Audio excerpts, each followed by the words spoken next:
What it do and what the business is. Welcome to the Floss Mode Show. I am your host with the most, West Coast. All right, man, we're going to talk about it today.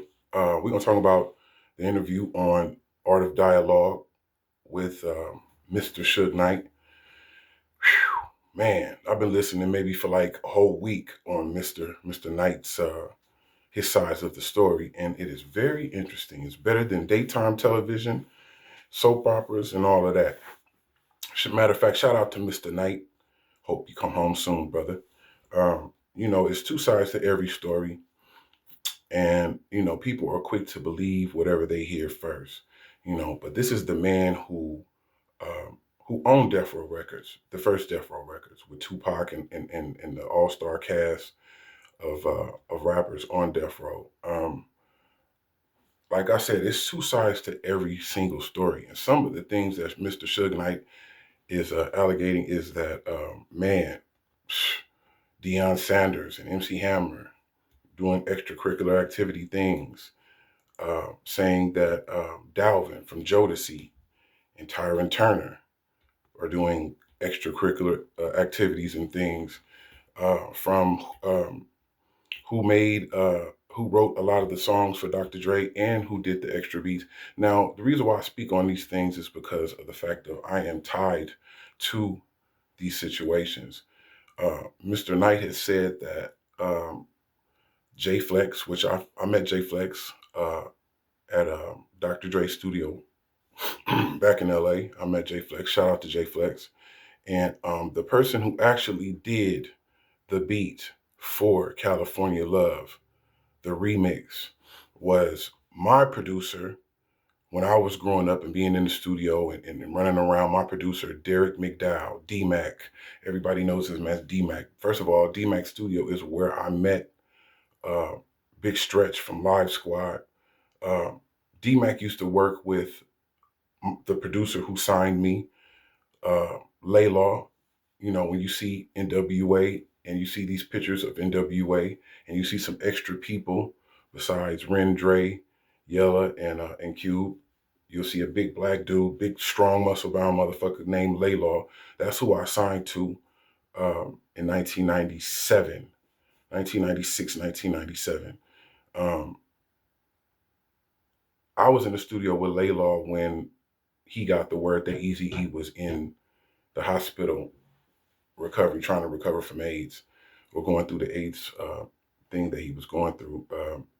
So I got to really see what was going on firsthand. And I'm going to tell you something.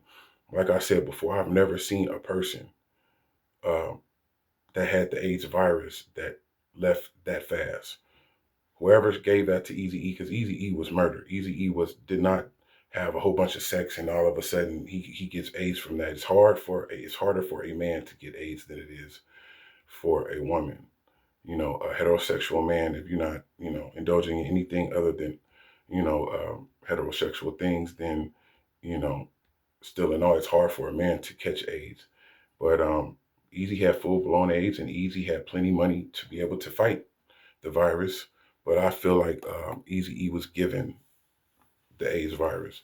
And so, Suge Knight's part of his story, part of Suge Knight's his interview, he he definitely exposes a lot of things that has been on the top of people's minds and wondering what's going on. I got a clip from the interview that y'all must see. It's definitely see. Y'all keep this clip out real quick.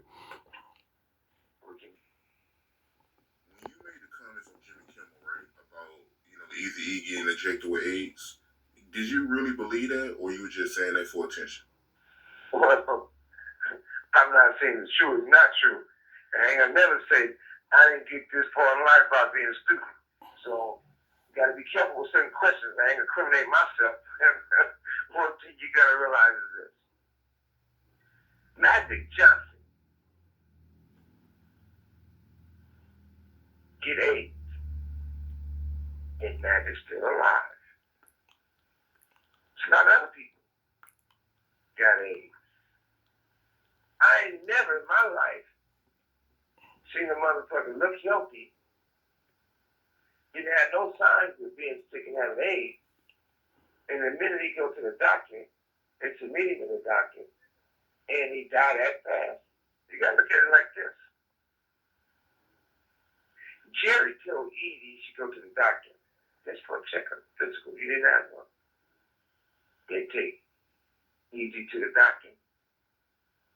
They give him a physical. They said there's something wrong with him. He in the hospital, stuck. Next thing you know, Eric got shot. It was to make him feel better. Just in case, it wasn't a shot to make him feel better. It wasn't a shot like a beach well or something. Something.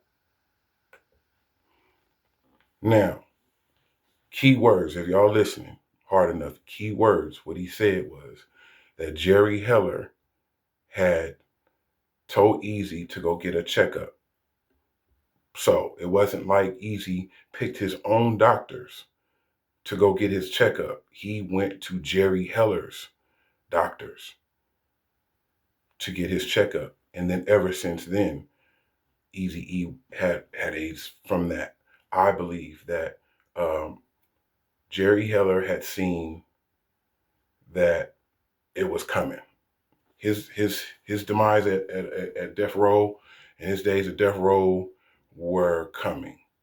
And so the fact of word was that Jerry Heller was stealing money from Death Row without Eazy knowing. And so if you watch the movie, he had fired Jerry Heller.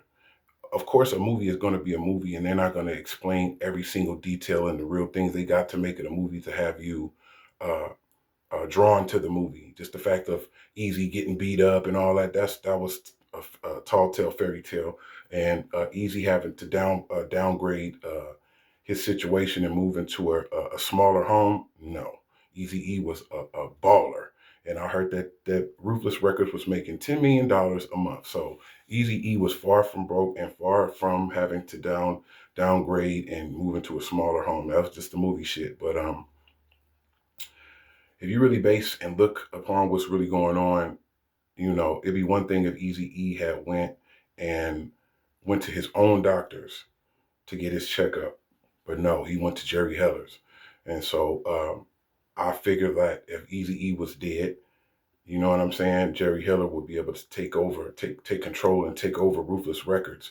But Tamika Wright had beat him to the punch, basically, and went up to the hospital. And while Eazy-E was going through his stages of being on AIDS and about to leave this world, basically, while he was still conscious somewhat, she went and had him sign over Ruthless Records. And she is the owner of Ruthless Records. Now, the reason why I speak on this is because I have an album on Ruthless Records. I'm on Eazy-E's last recorded album called Impact of a Legend. His very last albums that he came out with, his very last album. And out of 8 songs, I'm on 5.5 of these songs, produced by Rhythm D, who produced Compton City G's for Eazy-E, his comeback record, dissing Drdre and Snoop Dogg. So y'all go pick that album up and y'all go look and see that I'm all on that album serving them. You know what I'm saying? Rest in peace to Eazy-E. Shout out to Compton. Shout out to his kids, EB and all the rest of them. You know what I'm saying? Shout out to Eazy-E, man. He was a great, and I honestly believe if Eazy-E was still here, that things would be different. Things would be different. It's a shady way to take somebody off this earth. You understand? Because Eazy was a good dude, and he'll give you the shirt off his back. You feel me? And if you had talent and you came across him, he was definitely gonna put you on. You feel what I'm saying? Shout out to Bone Thugs and Harmony. I know they feeling it. Hold y'all head. Floss Mode, The Dawn. Y'all hit that subscribe and that like and that share button. You feel me? Shout out to Compton. Shout out to Inglewood. Shout out to the whole West Coast and everybody that support the channel. All right? Floss Mode, West Coast. Gone.